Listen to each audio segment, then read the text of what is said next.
Mistral FM TV avec Varmatin.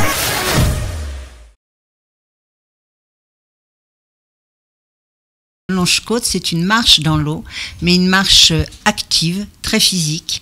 On marche dans l'eau avec de l'eau à peu près jusqu'au sternum et on fait des grands pas et soit on prend une pagaie, ce qui est à l'origine du Longe-Côte. Maintenant, on emploie beaucoup les plaquettes de natation. Et il y a encore le longe-hop, mais ça c'est encore autre chose, qu'a inventé Thomas Wallin.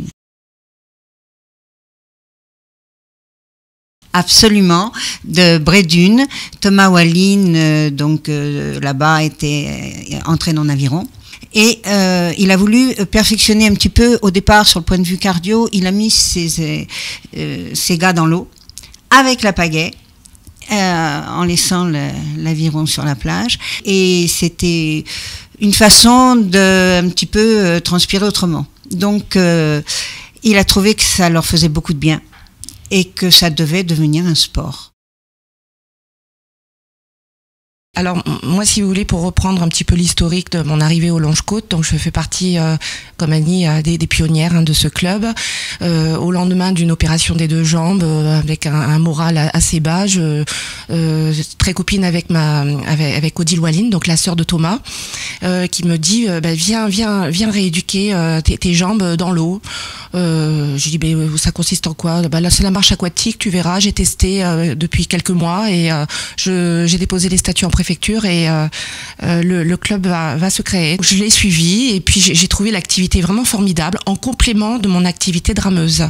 Alors au début je le prenais comme effectivement une activité, une préparation physique complémentaire. C'est devenu mon sport principal et le reste parce que je pratique également aussi la marche nordique. J'ai quelques titres régionaux et oui, le Longe-Côte c'est vraiment mon sport principal maintenant. On accepte tout le monde, mais on prévient bien que c'est un sport.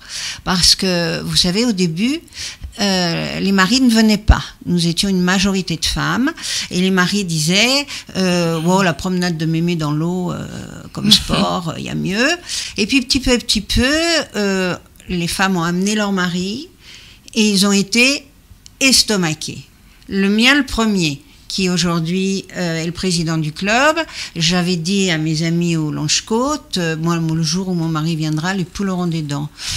Bon, les poules n'ont pas de dents, mais il est là maintenant et il s'est rendu compte que c'était un sport très physique. Et maintenant, c'est 50-50.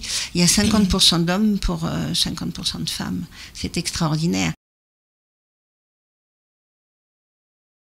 Le 28 avril, ça se passera soit à l'Égade, soit au Marais des Estagnets, c'est-à-dire la dernière plage de l'Almanar, c'est selon le vent.